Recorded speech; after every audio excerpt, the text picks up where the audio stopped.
once you have MASLD, can you reverse that?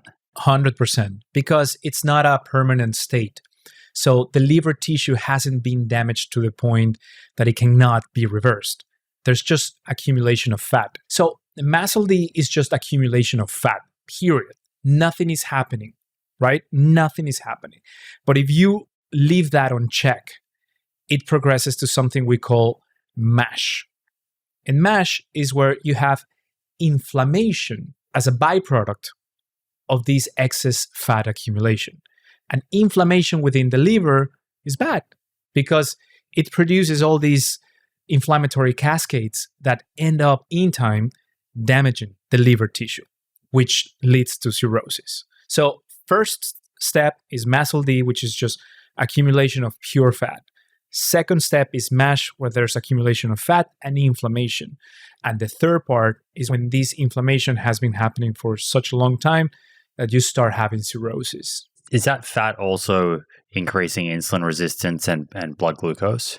100%. Because one thing that we've, Dr. Franzo and his lab has been working on this for the longest. I don't know if it's 30 years or more. I already lost count. He's been like a legend in that sense.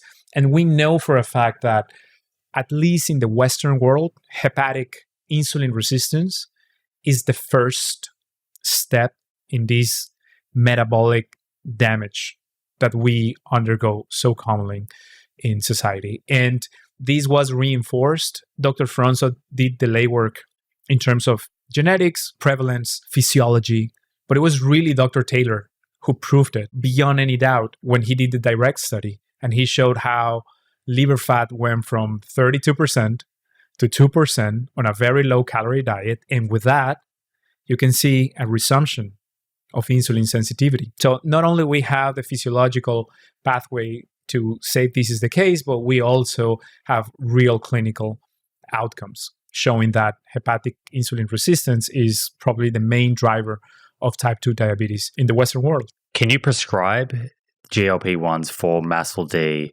or is the prescription for type 2 diabetes and or obesity, and it has that effect on MASLD? Amazing question. So technically speaking, in the United States, we have 2 medications that are FDA approved for MASH. That's the problem. So for MASH, we have something called, I always forget the name of this medication. I don't prescribe it often. I think it's resmetirom. And this is basically like an agonist of a thyroxine receptor in the liver. That was the first FDA approved medication for that. I don't use it often, to be honest. But semaglutide, Wegovy, has FDA approval for MASH. For MASLD, though, we don't. For pure MASLD, we don't. But for MASH, we have these 2 medications, and they're supposed to be accepted by your insurance.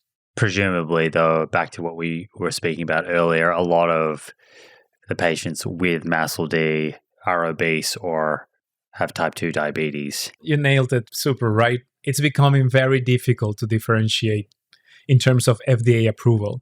If we, agree that the metabolic health is a continuum, we know that diabetes, obesity, MASLD, they're all interconnected. So it's becoming really a absurd game, to be honest, as a physician. Like, if we know that the patient has obesity, has MASLD, why shouldn't I prescribe this medication? And that's what we're doing. But right now, the FDA is kind of tough on that. So you have to prove absolute diagnosis before you can prescribe it and before the insurance can approve it. I'm sure someone's working on some clinical trials for MASLD. Has to be. Yes, of course. They just presented data on survodutide, which is a GLP-1 with glucagon that show a massive reduction of fat in the liver. I'm talking massive. I'm talking like more than 40%. I think I saw the data presented in the American Diabetes Association. If you ask me, MASLD will be taken care of in the coming 5 to 10 years. It's going to be a thing of the past. Today's episode is proudly brought to you by 8 Sleep. I've been tracking my sleep with 8 Sleep for over 3 years now, and one pattern has become completely predictable. When I get 7 to 8 hours in bed, and roughly half of that time is split between deep and REM sleep, I feel at my absolute best. I wake up light and fresh, I have energy throughout the day, and I'm cognitively sharp in a way that's noticeably different from those nights where those numbers are much lower. 3 things that almost guarantee those results for me are a consistent bedtime, being off devices at least an hour before bed, and using 8 Sleep to temperature control my mattress. And that last one surprised me when I started because I was a skeptic.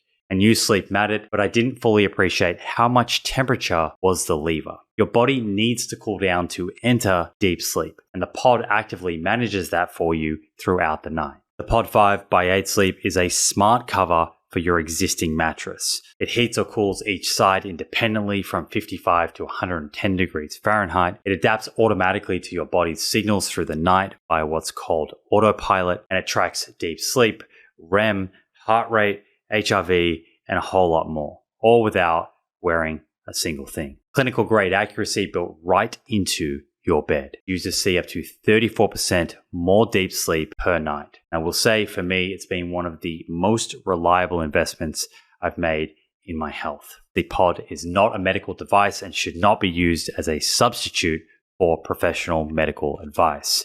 Use my code THEPROOF at 8sleep.com/theproof for up to $350 off the Pod 5. And the cool thing is you get 30 days to try it at home. Return it if you don't love it, but I'm confident you will. That's 8sleep.com/theproof. Use the code THEPROOF.